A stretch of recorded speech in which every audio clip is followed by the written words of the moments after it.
अष्टावक्र संपूर्ण व्यक्तित्व।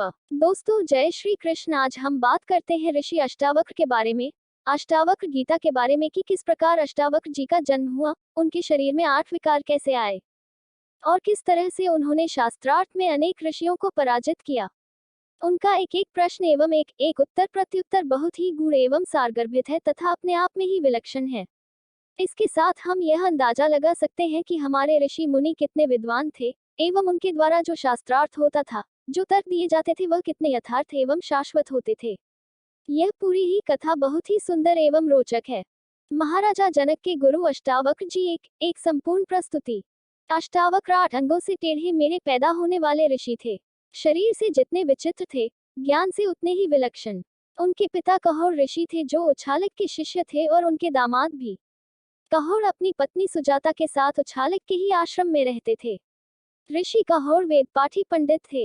वे रोज रात भर बैठकर वेद पाठ किया करते थे। उनकी पत्नी सुजाता गर्भवती हुई। गर्भ से बालक जब कुछ बड़ा हुआ तो एक रात को गर्भ के भीतर से ही बोला, हे पिता, आप रात भर वेद पढ़ते रहते हैं, लेकिन आपका उच्चारण कभी शुद्ध नहीं होता। मैंने गर्भ में ही आपके प्रसाद से वेदों के सभी अंगों का ज्ञान प्राप्त कर लिया। गर्भस्थ बालक ने यह भी कहा कि रोज रोज के पाठ मात्र से क्या लाभ, वे तो शब्द मात्र हैं। शब्दों में ज्ञान कहाँ, ज्ञान स्वयं में है। शब्दों में सत्य कहाँ, सत्य स्वयं में है। ऋषि कहोर के पास अन्य ऋषि भी बैठे थे। अजन्मे गर्भस्थ बालक की इस तरह की बात सुनकर उन्होंने अत्यंत अपमानित महसूस किया। बेटा अभी पैदा भी नहीं हुआ और इस तरह की बात कहे। वेद पंडित पिता का अहंकार चोट खा गया था। वे क्रोध से आग बबूला हो गए। क्रोध में पिता ने बेटे को अभिशाप दे दिया, हे बालक, तुम गर्भ में रहकर ही मुझसे इस तरह का वक्र वार्तालाप कर रहे हो। मैं तुम्हें शाप देता हूँ कि तुम 8 स्थानों से वक्र होकर अपनी माता के गर्भ से उत्पन्न होगे। कुछ दिनों पश्चात बालक का जन्म हुआ। शाप के अनुसार वह 8 स्थानों पर से ही वक्र था। 8 जगह से कुबड़े, ऊंट की भांति इर्छे तिरछे, इसलिए उसका नाम अष्टावक्र पड़ा। अष्टावक्र के जन्म के पूर्व ही पिता ऋषि कहोर धन अर्जन की आवश्यकतावश राजा जनक के वहां गए जहां शास्त्रार्थ का आयोजन था। 1000 गायें राजमहल के द्वार पर खड़ी की गई थी। उन गायों के सींगों पर सोना मर दिया गया था। उनके गलों में हीरे जवाहरात लटका दिए गए थे। शास्त्रार्थ की शर्त यह थी कि जो विजेता होगा वह इन गायों को हाँक ले जाएगा तथा विजेता हारने वाले का किसी भी तरह से वध कर सकेगा। शास्त्रार्थ राज्य के महापंडित वंदन से करना होता था। कहते हैं शास्त्रार्थ में ऋषि कहोर हार गए, इसलिए विजेता पंडित वंदन ने उन्हें पानी में डुबाकर मरवा डाला। जब काफी दिनों कर ऋषि कहोर आश्रम में लौटकर नहीं आए तो उछालिक ने उनकी खोज कराई। उनके शिष्य द्वारा ज्ञात हुआ कि कहोर को शास्त्रार्थ में पराजित होने के फलस्वरूप वंदन ने मरवा डाला है। इस तथ्य को बालक अष्टावक्र से छुपा कर रखा गया था। बालक अष्टावक्र अपने नाना उछालिक को ही अपना पिता जानता था। 12 वर्ष बीत गए। अष्टावक्र तो गर्भ में ही महान पंडित और ज्ञानी हो चुका था। इसके साथ ही उसने अपने नाना उछालिक के आश्रम में 12 वर्ष तक और अध्ययन किया। तब तो वह ब्रह्मा के समान मेधावी हो चुका था। तभी एक दिन अचानक उसे अपने पिता के बारे में वास्तविक तथ्य की जानकारी हुई। उसने अपनी माता से इस संबंध में पूछा। तब उसकी मां ने सारा वृतांत कह सुनाया। बालक अष्टावक्र को बड़ा आघात लगा।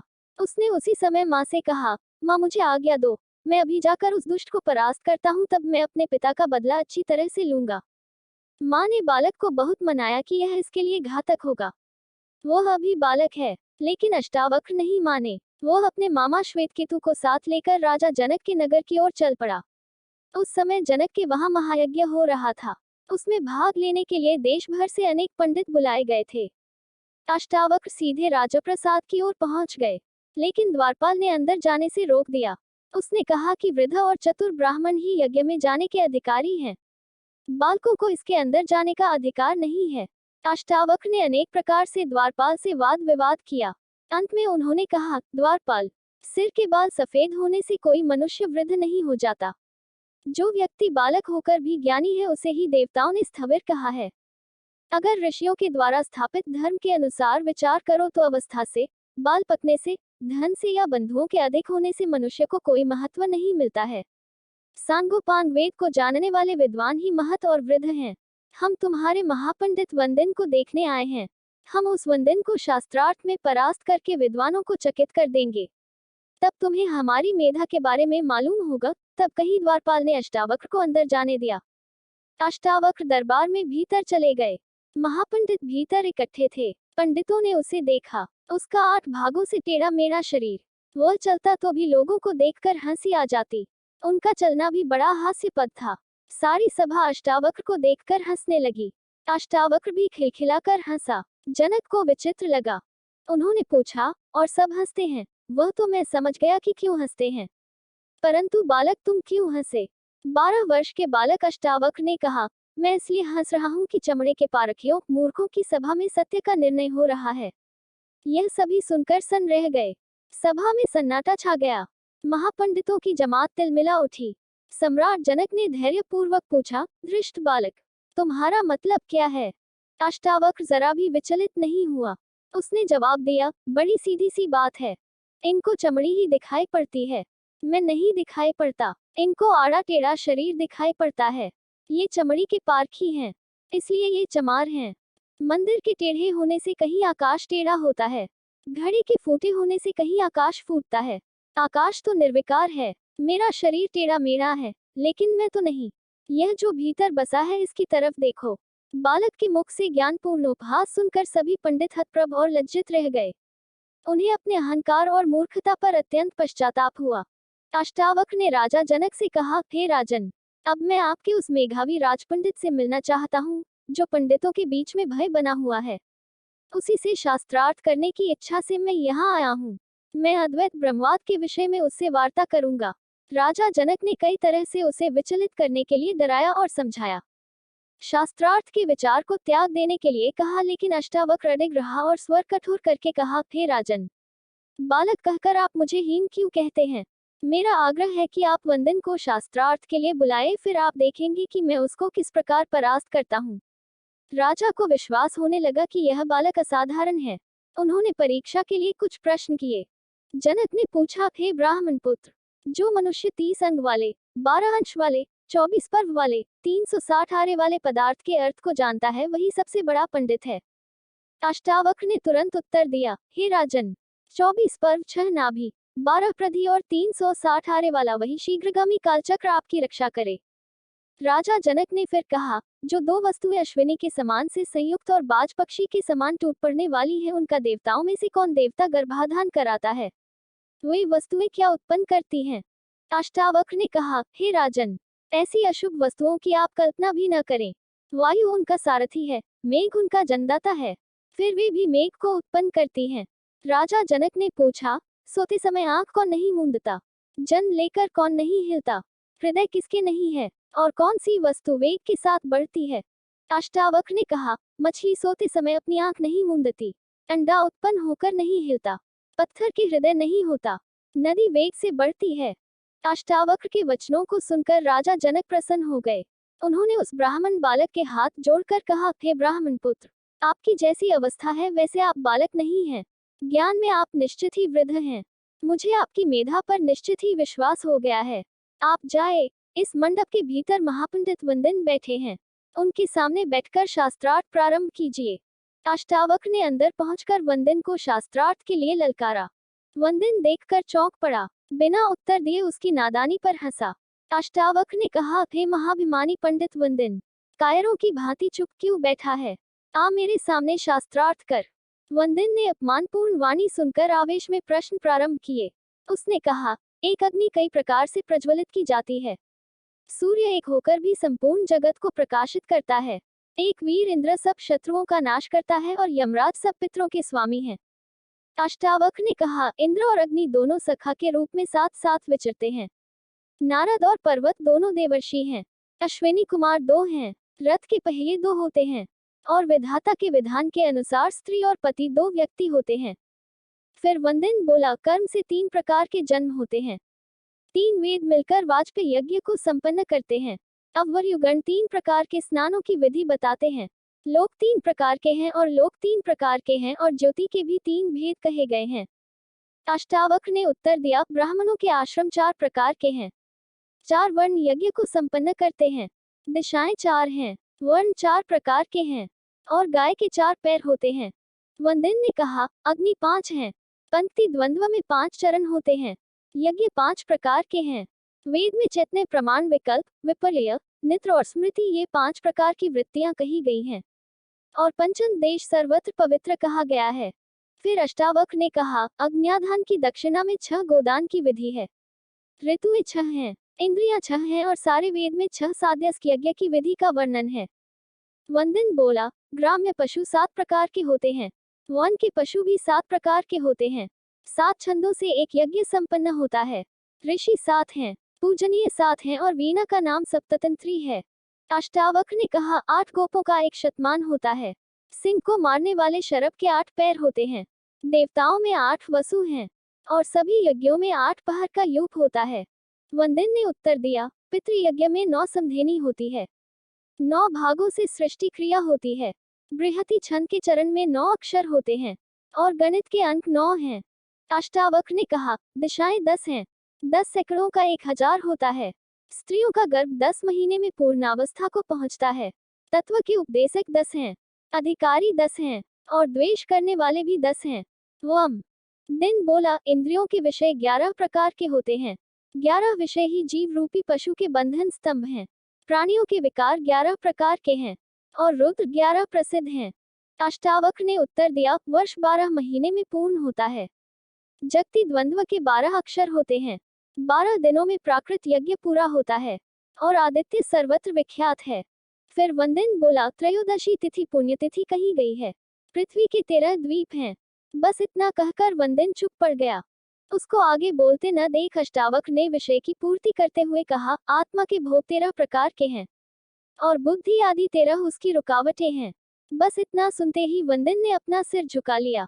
दूसरे ही क्षण सभा में कोलाहल मच गया। सभी अष्टावक्र की जय जयकार करने लगे। आज महात्मा कहोड़ की आत्मा किसी अज्ञात लोक से अपने पुत्र अष्टावक्र को कितना आशीर्वाद दे रही होगी। सभी उपस्थित ब्राह्मण हाथ जोड़कर अष्टावक्र की वंदना करने लगे। तब अष्टावक्र ने कहा, हे ब्राह्मणों, मैंने इस अहंकारी वंदिन को आज परास्त कर दिया है। इस अत्याचारी ने कितने ही पुण्यात्मा ब्राह्मणों को पराजित करके पानी में डुबवा दिया है। इसलिए मैं भी आज्ञा देता हूँ कि इस पराजित वंदिन को उसी तरह पानी में डुबा दिया जाए। अष्टावक्र राजा जनक की आज्ञा की प्रतीक्षा करने लगा। राजा स्तब्ध बैठे थे। अष्टावक्र क्रोध होने लगा और कहा कि आप डुबाए जाने की आज्ञा क्यों नहीं देते? इस तरह चुप बैठे रहना मेरा अपमान है। राजा जनक ने अत्यंत विनीत स्वर में कहा, हे ब्राह्मण, आप साक्षात ब्रह्मा हैं, इसलिए मैं आपके इस कठोर स्वर को भी सुन रहा हूँ। आपने वंदिन को जिस प्रकार की आज्ञा दी है उसका मैं समर्थन करता हूँ। वंदिन ने आज्ञा स्वीकार करते हुए कहा, इससे मेरा उपकार होगा, मुझे अपने पिता वरुण का दर्शन होगा। अष्टावक्र की ओर मुड़कर वंदिन ने कहा, हे ऋषि अष्टावक्र, आप महान हैं। सूर्य के समान दीप्यमान आपकी मेधा है और अग्नि के समान आपका तेज है। मैं चलते समय आपको वरदान देता हूँ कि आप इसी क्षण अपने स्वर्गीय पिता कहोड़ को फिर से जीवित अवस्था में पाएंगे। उनके साथ अन्य ब्राह्मण भी जल से निकल आएंगे। उसी क्षण अन्य ब्राह्मणों के साथ कहोड़ जल से बाहर निकल आए। उन्होंने राजा जनक की वंदना की। राजा ने प्रसन्न होकर अनेकों बहुमूल्य उपहार देकर उन्हें विदा किया। कहोड़ अष्टावक्र और श्वेतकेतु के साथ उद्यालक आश्रम में वापस आए। कहोड़ ने पत्नी सुजाता और अष्टावक्र को समंगा नदी में स्नान करने के लिए कहा। अष्टावक्र ने जाकर उस नदी में स्नान किया। उसी क्षण उसका कुबड़ापन दूर हो गया। वह सुंदर शरीर वाले युवक की तरह जल से बाहर निकला। राजा जनक अष्टावक्र के ज्ञान से अत्यंत प्रभावित हुए थे। उन्हें अपनी पूर्व धारणा पर पश्चाताप था। अष्टावक्र की बातों ने उन्हें झकझोर दिया था। दूसरे दिन जब सम्राट घूमने निकले तो उन्हें अष्टावक्र राह में दिख गए। उतर पड़े घोड़े से और अष्टावक्र को साष्टांग प्रणाम किया। उन्होंने निवेदन किया, महापुरुष, राजमहल में पधारें, कृपया मेरी जिज्ञासाओं का समाधान करें। राजमहल विशेष अतिथि के सत्कार के लिए सजाया गया। 12 वर्ष के अष्टावक्र को उच्च सिंहासन पर बैठाया गया। उससे जनक ने अपनी जिज्ञासाएं बताईं। जनक की जिज्ञासा पर ज्ञान का संवाद प्रवाहित हो चला। जनक अपनी जिज्ञासा प्रस्तुत करते, अष्टावक्र उनको समझाते। जनक की जिज्ञासाओं के समाधान में अष्टावक्र अपना ज्ञान उड़ेलते गए। ज्ञान की गंगा बह चली। जनक अष्टावक्र का संवाद 298 सूत्र श्लोकों में निबद्ध हुआ है। इस प्रकार अष्टावक्र गीता की रचना हुई। अध्यात्म ज्ञान का अनुपम शास्त्र ग्रंथ रचा गया। इसमें 82 सूत्र जनक द्वारा कहे गए हैं और शेष 216 अष्टावक्र के मुख से प्रस्फुटित हुए हैं। यह ग्रंथ अष्टावक्र संहिता के नाम से भी जाना जाता है। संवाद का प्रारंभ जनक की जिज्ञासा से हुआ है। सचेतन पुरुष की अपने को जानने की शाश्वत जिज्ञासा। वही 3 मूल प्रश्न की। पुरुष को ज्ञान कैसे प्राप्त होता है, मुक्ति कैसे होगी, वैराग्य कैसे प्राप्त होगा। 3 बीज प्रश्न है ये। इन्हीं में से और प्रश्न निकलते हैं। इन प्रश्नों के उत्तर आकार फिर इन्हीं प्रश्नों में विलीन हो जाते हैं। इन प्रश्नों के संधान में खोजियों के खोज के अनुभव का ज्ञान अपार भंडार सृजित हुआ है। अनेकानेक पथ और पंथ बन गए। भारत में अध्यात्म आत्मन्वेषण की परंपरा प्राचीन काल से सतत सजीव है। इन प्रश्नों के जो समाधान उपाय ढूंढे गए, उन्हें सामान्यतया 3 मुख्य धाराओं में वर्गीकृत किया जाता है, अर्थात भक्ति मार्ग, कर्म मार्ग और ज्ञानयोग मार्ग।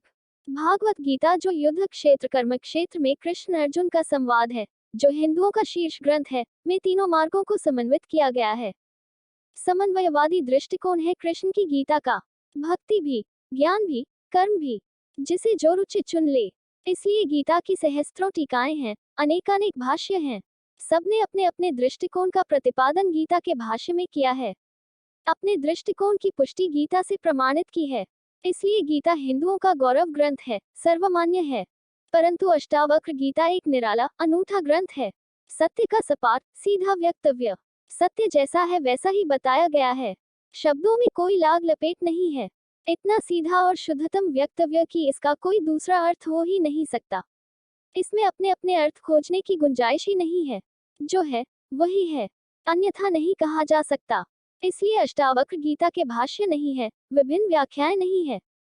यह अपने आप में ही अनूठा, अनुपम ग्रंथ है। जीवन में एक बार हो सके तो इसे अवश्य ही पढ़ना चाहिए। दोस्तों, अगली वीडियो देखने के लिए चैनल सब्सक्राइब जरूर करें और लाइक करें और कमेंट करें। जय श्री राधा महारानी जी। अष्टावक्र।